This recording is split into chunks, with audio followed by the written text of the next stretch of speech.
Siamo con il direttore dell'unità operativa del reparto pediatria dell'ospedale di Agrigento, dottor Peppuccio Gramaglia. Ecco, in merito ai casi della nuova epatite che si stanno verificando nei bambini, ecco, qual è la situazione? In atto ad Agrigento non abbiamo avuto nessun caso e speriamo di non averne. Siamo stati giustamente informati dalle autorità competenti dell'assessorato, del servizio 4, dal nostro direttore sanitario aziendale che ha girato tutte le direttive per quanto concerne questa forma di epatite.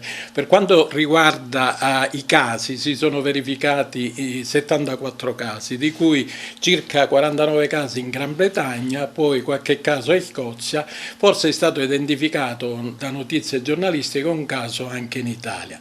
Qual è la caratteristica di questa epatite? Intanto è una forma di epatite non conosciuta. Noi abbiamo 4 forme di epatite già studiate, conosciute ed apprezzate dal mondo scientifico: l'epatite A, l'epatite B, l'epatite C, l'epatite D e l'epatite E.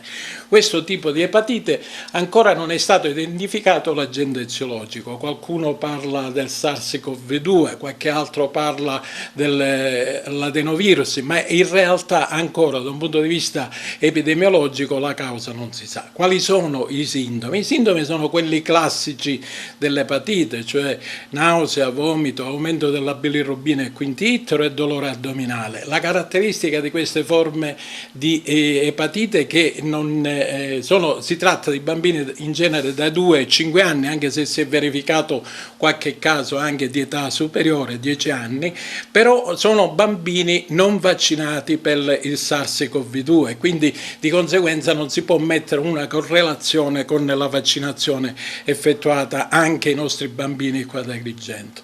Le direttive che a noi hanno inviato da parte del servizio 4 dell'assessorato alla salute è di etichettare tutti questi bambini che hanno le transaminasi TGO e TGP con un valore superiore a 500, eventualmente indirizzarli in centri specializzati. Noi come punto di riferimento abbiamo l'ospedale dei bambini di Palermo e il reparto di malattie infettive, e qualora ce ne fosse bisogno anche all'IFMET di Palermo, dove c'è una ottima gastroenterologia pediatrica. In atto ad Agrigento in tutti i bimbi ricoverati non abbiamo avuto di queste situazioni, diciamo che possiamo stare tranquilli anche se sempre allerta.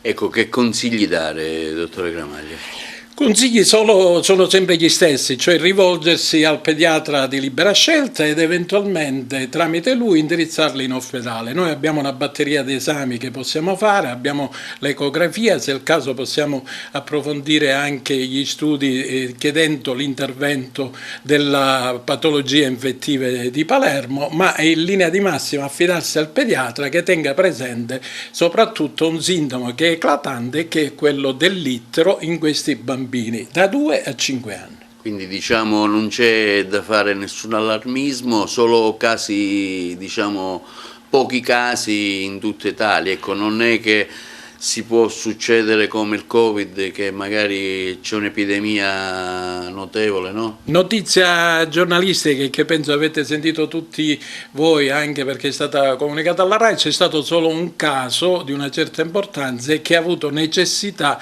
di fare il trapianto del fegato. Sicuramente non sono cose che si verificano molto spesso, però il fatto è che bisogna avere un'attenta sorveglianza su questi bambini di questa fascia d'età sicuramente è una situazione prodromica che ti permette anche di essere più incisivi negli accertamenti da fare.